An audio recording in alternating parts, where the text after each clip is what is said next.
ሄደሽ ቀረሽ እኮ መሲ የታለች? ወንድሜ ለምን ተነሳ? ያማል እኮ። አይ በደንብ ስላላገኘኝ አልተጎዳውም፣ ለዛ ነው።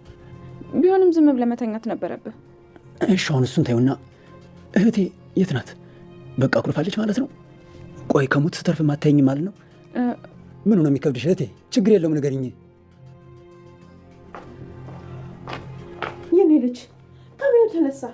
ገና እኮ ነው። እንደ ቁስል እኮ ይደማብሃል። ምን አለ እንደው አረፍ ብትል ልጄ። እሺ ግድ የለም እናኔ ኑኑ በአንቺ ቶሎ የምትነግረኝ ነገር ንገሪኝ። ምን ልትነግሪኝ ነው አንቺ? የመሲን ነገር እኮ የመሲን ነገር ምን ታየኝ ልጅ። ለዛሬ ይደር፣ ህመሙ ይበቃዋል። እንደው ምንም ነገር እንዳትናገሪ። ኧረ ጉዴ ምን ሆናችኋል? ቆይ በሉ ቶሎ በሉ ንገሩኝ። ለምንድን ነው ማትነግሩኝ? ወንድሜ እህቴ ከዚህ በኋላ እዚህ ቤት ውስጥ አትኖርም። ዝም በይ። አሁን ከዚህ ውጡልኝ። ወዴት? ወደ ፈለጋችሁት ውጡ። ውጡ!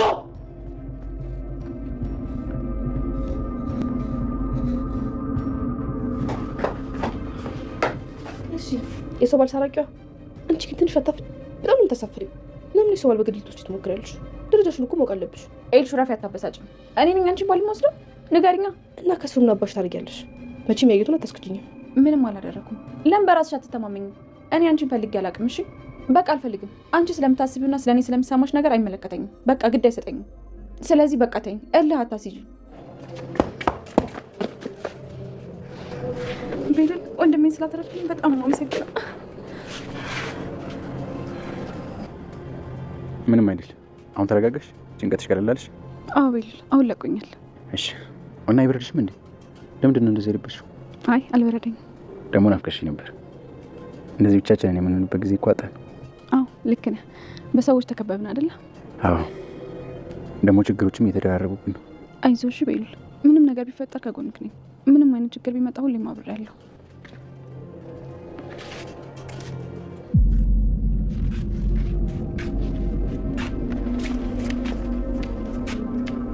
ቤሉል ምን እያደረጋችሁ ነው? ምንድን ነው የተፈጠረው? ምንድን ነው ያየሁት? ሊዛ በቃ ምንም አላየሽም። አሁን ስፖርት እየሰራሁ ነው። በኋላ ወራሻለሁ።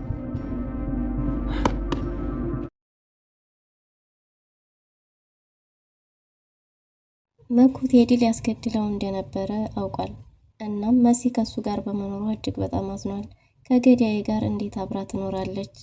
ከሞት ተርፌ ስመጣስ እንዴት ካጠገቤ ትጠፋለች? የሚለው ነገር እጅግ በጣም አሳዝኖታል። የሚወዳት የሚያከብራት እናቱ ሳትቀር በጩኸት እባካችሁ ብቻዬን ጥላችሁኝ ውጡ ብሎ ቤቱን በጩኸት አተራምሶታል። እናም እንግዲህ ኑኑ እየፈራችን ቢሆን ከዚህ በኋላ መሲ ከኛ ጋር አትኖርም፣ አትመጣም፣ ልታስፈቅድ ነበር ደግሞ አልነበርክምና ነው እንጂ ብትለውም መኩ ግን እጅግ በጣም አዝኖባታል። ወይዘሮ አይንዬ ልጇ መኩ እንዲረጋጋ ብታረግም እሱ ግን በጭራሽ መረጋጋት አልቻለም። እንዴት እንደዚህ ታረጋለች? እንዴት ጥላን ትሄዳለች? ብሎ እጅግ በጣም ከፍቶታል። በሌላ በኩል እንግዲህ በአዶኒ የተነሳ ኤልሹ በድጋሚ ኑኑን ሰርባታለች። ባሌን ለመቀማት ዙሪያን የምታንጃብቢው አንቺ ለምንድን ነው? የኔ የሆነ ሁሉ የሚያምርሽ ምን ሆነሽ ነው? እያለች ብዙ መራራ ቃላቶችን ተናግራታለች። ኑኑም እኔ አንቺ የሆነን ነገር ከእጅ እያላቅም፣ ግን ደግሞ እልህ የምታስይዥኝ ከሆነ እሱንም ቢሆን አደርገዋለሁ። እኔ ራስ ወዳድና እንዳንቺ በምታስቢው መንገድ ሰዎችን ወደ እኔ ለማምጣት በፈልግ ኑሮ ከዚህ የተሻለ በጣም ብዙ ነገሮችን ማድረግ እችል ነበር። ግን እኔ አንቺ የምታስቢያትን ሴት አይደለሁም። ግና እልህ የምታስይዥ ከሆነ አልለቀውም ብላታለች። ለዛ ቤሉልንና ኑኑን ያየችበት መንገድ አይኗን ማመን አቅቷታል። ለዛ ለቤሉል ዋጋ እየከፈለች ያለችው ህይወትን እስከ መስጠት ድረስ ይህን ሁሉ ዋጋ የምትከፍለው ስለምትወደውና ስለምታፈቅረው እንጂ አክስቱ ስለሆነች አይደለም። እናም እንግዲህ አክስቱ ነኝ ብላ እዚህ ቤት መቀመጧ ዋጋ ሊያስከፍላት የሆነ ይመስላል።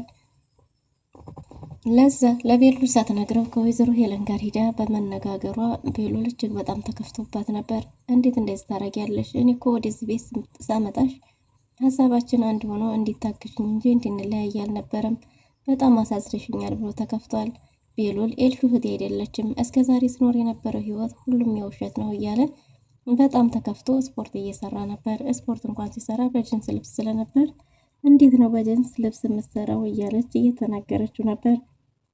ቤሉልም እንግዲህ እንዳዘነባት ሲነግራት በጣም ይቅርታ፣ እኔ እኮ ላስጠነቅቃት ፈልጌ ነበር። በየሄድኩበት ሁሉ እንደ ጥላ ትከተለኛለች እና ከዚህ በኋላ እንዳትከተለኝ እሷን ለማስጠንቀቅ ነበር እንጂ ሌላ መጥፎ ነገር አስቤ አልነበረም። እባክህ ይቅርታ አድርግልኝ ብለዋለች። ቤሉልም እሺ ብሏት ይቅርታ ካደረገላት በኋላ እንግዲህ የሆነ ቃል አምጣ ብላ ወደ ቤት በገባችበት ቅጽበት ነበር ኑኑ መታ ቤሉል ላይ ልጥፍ ያለችበት።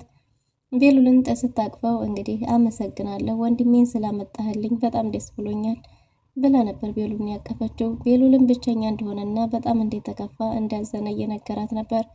ከዚህ በኋላ አንተ በጭራሽ ብቸኛ አይደለም፣ በማንኛውም ሁኔታ ውስጥ ብትሆን እኔ አብሬሃለሁ፣ እኔ ከጎንህ ነኝ፣ አንተ ብቸኛ አይደለህም እያለች እያጽናናችሁ ሳለ እንግዲህ ለዛም ልታመጣ የፈለገችውን ዕቃ ይዛ እየተመለሰች ነበር። በዚህን ጊዜ ኑኑም ለዛን ስላላየቻት ቤሉልን ስማው ልትመለስ ስትል ለዛ ይህን ነገር ተመልክታለች።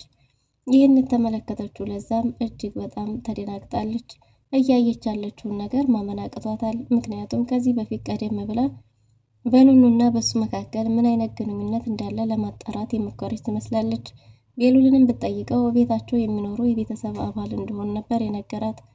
ኑኑም ስትጠይቃት ደግሞ ኑኑ የቤተሰቡ አባል እንዳልሆኑ የስጋ ዝምድና እንደሌላቸው ግን ወይዘሮ አይንዬና ሄለን በጣም የቅርብ ጓደኛሞች እንደሆኑ በሀገራቸው ላይ ችግር ሲገጥማቸው ወደዚህ ለመጠጋት ወይም ለመሸሽ ከችግራቸው ለማምለጥ እንደመጡ ነግራት ነበር። ግን ደግሞ ይህን የተመለከተችው ለዛ ምን እየተፈጠረ ነው? ያየሁት ነገር ምንድን ነው ብላ ነበር። እናም እንግዲህ ይህን ባለች ጊዜ ቤሉልም ምንም ነገር አላየሽም አልሰማሽም ብሎ ነበር ጥሏት ፊቷን ያዞረው። በዚህን ጊዜ ለዛ እጅግ በጣም ተከፍታለች። ለዛ ወይዘሮ ሄለን አብረን እንስራ፣ አንቺም ፍቅረኛሽም ቤሉልን የራስሽ ለማድረግ እኔም ደግሞ እዛ ቤት ውስጥ ያሉ ሰዎችን ለማስወጣት እያለቻት ነው። ምናልባት በወይዘሮ ሄለን ሀሳብ ተስማማ ይሆን? ምን ሊፈጠር ይችላል? ሰላም ሰላም! ውድና የተወደዳችሁ ውድ ቤተሰቦች እንደምን አላችሁ? በያላችሁበት የዓለም ዳርቻ ሰላማችሁ በዘት ተረፍ ይበል እያልን በአዲስ መተናል። በቅንነት ላይክ፣ ሼር፣ ሰብስክራይብ እያደረጋችሁ ቤተሰብ አድርጉን። በባለፈው ክፍል እንደተመለከት ነው እንግዲህ ተከታታይ ድራማ መኩን ግደሉ ብሎ ትዕዛዝ የተሰጣቸው ሰዎች መኩን ገደልን ብለው ደብድበውና ወቅተው ጥለውት የሄዱት ሰዎች እንግዲህ መኩ ከዛ ሁሉ ጭንቅ ተርፎ ወደ ቤት ለመምጣት በቅቷል ማለት ነው። ይህም ያደረገው ቤሉል ነበር። ቤሉል በየቦታው ቤሉልን አፋልጉኝ ሲፈልግ ስለነበረ በቤሉል ስልክ ተደውሎለት ቤሉል መኩን ያለበት ቦታ ድረስ ሄዶ ለማምጣት ችሏል ማለት ነው። ቤሉልን ወደ ቤት ሲያመጡት በነበረ ጊዜ ለሁለት ተሸክመው ነበር ያስገቡት። አሁን ላይ ግን እንደምንም ለመጠንከር እየሞከረ ነው። እናም እንግዲህ መኩ ሆስፒታል እንሂድ ቢባልም በጭራሽ ለዚች ቁስል እኔ ወንድ ልጅ ነኝ መሄድ አልችልም፣ ዋናው ነገር መትረፌ ነው እንጂ ቁስሌንም ያቆሰለኝንም ሰው ለእኔ ተውልኝ ብሏል መኩ የሚያውቀው ነገር ያለ ይመስላል። እናም እንግዲህ መኩ ከነ ቁስሌ እሱን ለእኔ ተውልኝ፣ ማንም ሰው ስለ ቁስሌም ሆነ ስለ ቁሳይ እንዳይጠይቀኝ ብሏል። አይንዬም ልጇን እንዲኮኑ በማየቷ እጅግ በጣም አዝና እያለቀሰች ነበር።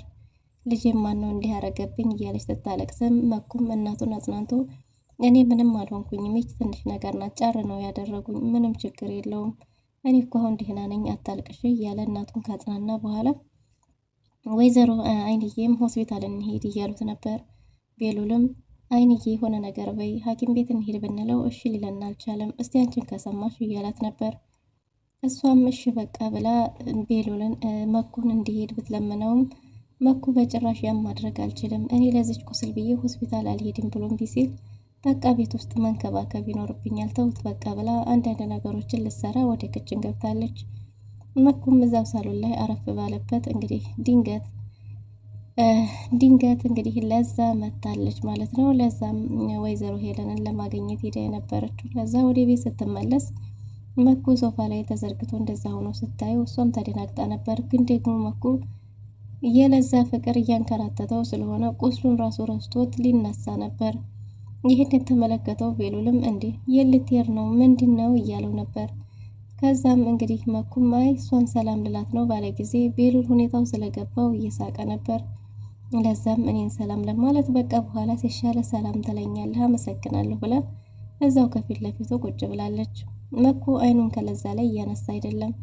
ቤሉልም ሁኔታውን እየተመለከተ ብቻውን ፈገግ እያለ ነው። በስተመጨረሻም እንግዲህ እኔ ወደ ላይ ልሄድ እናንተ ተጫወቱ ብሎ ተነስቶ ሂዷል። አይንዬም እንግዲህ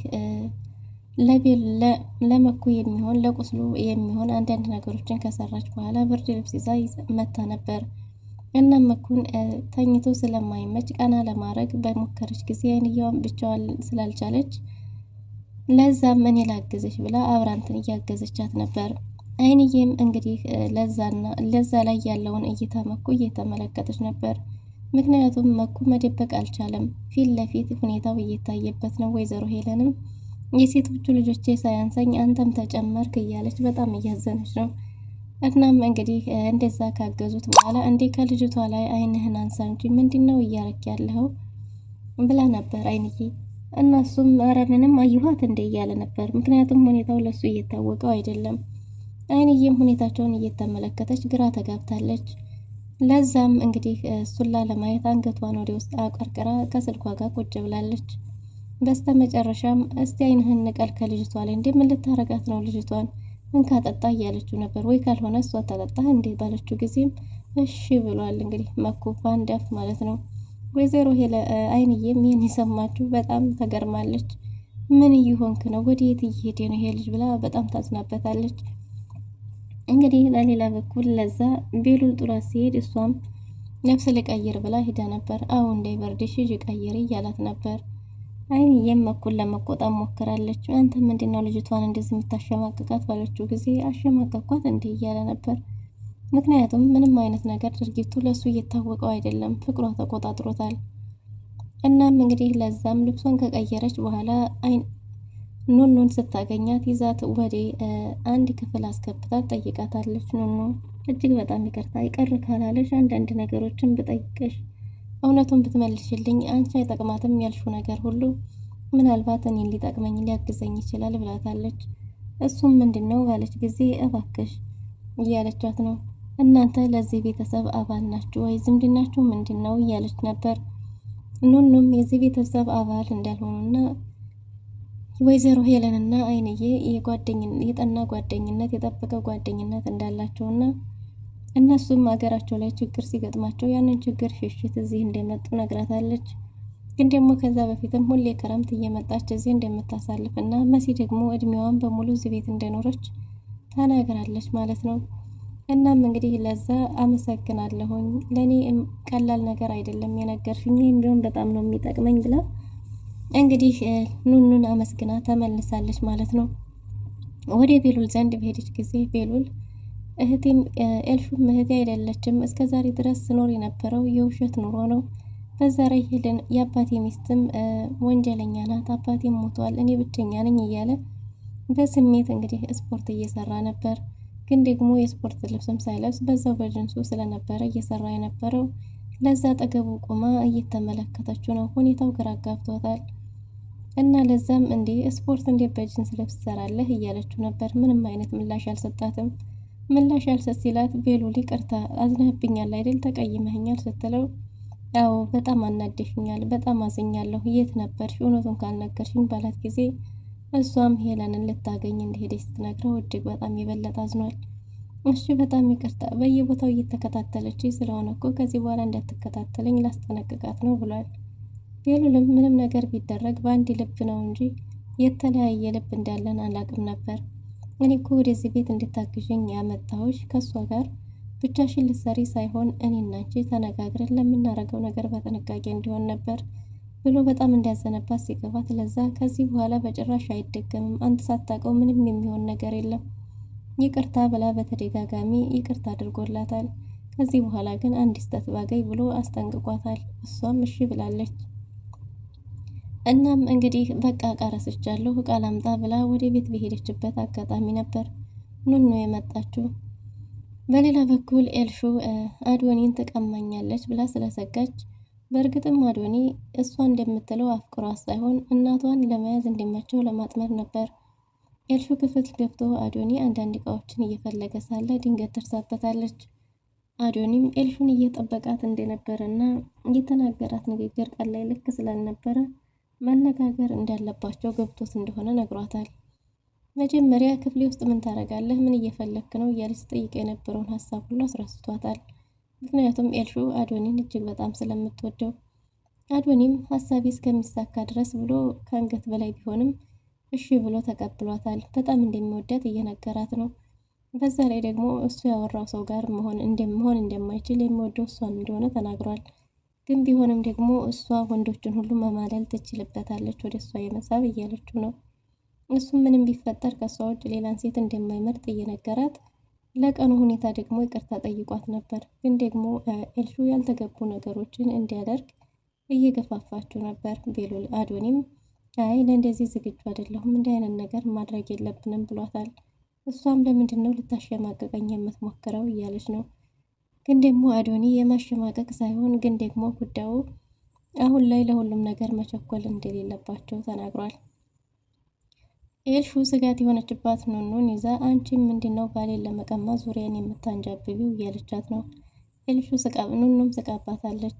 ኤልሹ እጅግ በጣም ተናዳና ከልቧ ቢሆንም ኑኑ ግን ነገሩን ከቁም ነገር ሳትቆጥረው በቀላሉ አልፋታለች። እናም አንቺ ይህን የሆነውን ነገር ሁሉ መቀማት ትወጃለች፣ ለምንድን ነው አንቺ ዙሪያን እየተከተልሽ ባሌን ለመቀማት የምታንጃብቢው ባለቻት ጊዜ ኑኑም የእሷን ባል የመቀማት ሀሳብ እንደሌላትና እንደማትፈልገውም ጭምር ተናግራለች። ግን ደግሞ አንቺ እንደምታያት አይነት ሴት በሆን ኑሮ አይደለም አዶኒን ሌላ ብዙ የምፈልጋቸውን የራሴ ማድረግ እችል ነበር። ግን እኔ እንደዛ አስቤ አላቅም። እልህ ካስያዝሽኝ ግን እሱም ቢሆን አይቀርም ብላ ጭራሽ ጥላት ሄዳለች። ኤልሹ እጅግ በጣም ተናዳለች።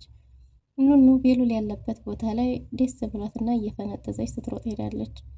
ድንገት እቅፍ አድርገው በጣም አመሰግናለሁ ወንድሜን ስላመጣህልኝ እያለችው ነበር። እሱም ምንም እንዳልሆነ ነግሯት ግን ደግሞ ብቸኝነት እየተሰማው እንደሆነ እየነገራት ነበር። ኑኑም ከዚህ በኋላ አንተ ብቸኛ አይደለህም፣ በማንኛውም ሁኔታ ውስጥ ብትሆን እኔ ከጎንህ አለሁልህ እያለችው ነው።